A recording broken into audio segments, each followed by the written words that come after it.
Lagpas 1 milyong PUV drivers na ang nabahagian ng Cash Assistance Program ng DSWD at ngayong araw nga nagsimula naman ang pamamahagi ng financial assistance sa lahat ng TNVS drivers sa bansa.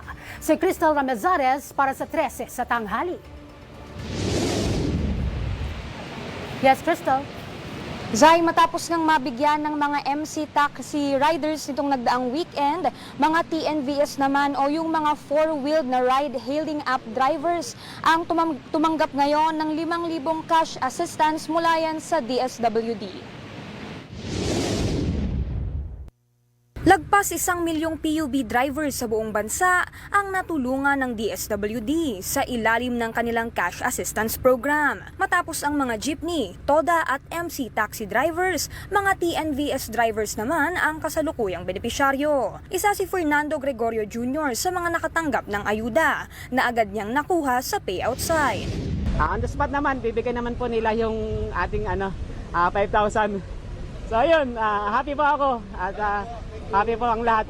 Malaking tulong nila ang ayuda na gagamitin sa panggasolina at pandagdag sa pang-araw-araw na gastusin ng kanilang mga pamilya. Ayon kay DSWD Secretary Rex Gatchalian, umaabot na sa 5 bilyong piso ang naipamahagi ng ahensya at target na makumpleto ang unang round ng distribusyon ngayong Abril. Nakipag-ugnayan na rin ang ahensya sa pamilya ng nasawing MC taxi rider at nagbigay ng agarang tulong para sa medikal at libing.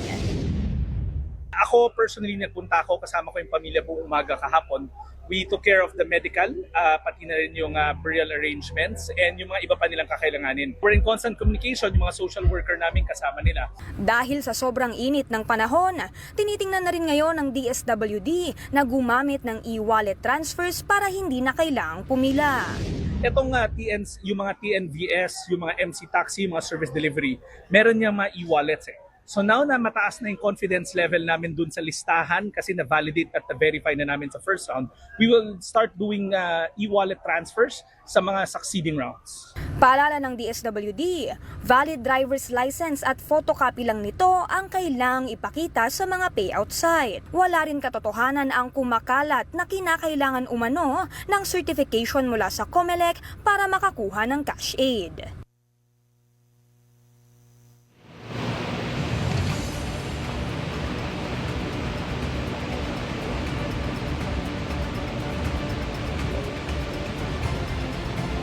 Zay, kanina nga ay nakita natin na binibigyan ng libreng lunch pati tubig ang ating mga benepisyaryo. Bukod dyan, ay may mga nakapalibot ng mga electric fan at air cooler sa buong payout center para raw maiwasan ng maramdaman ng tag-init ng ating mga beneficiaries. Zay?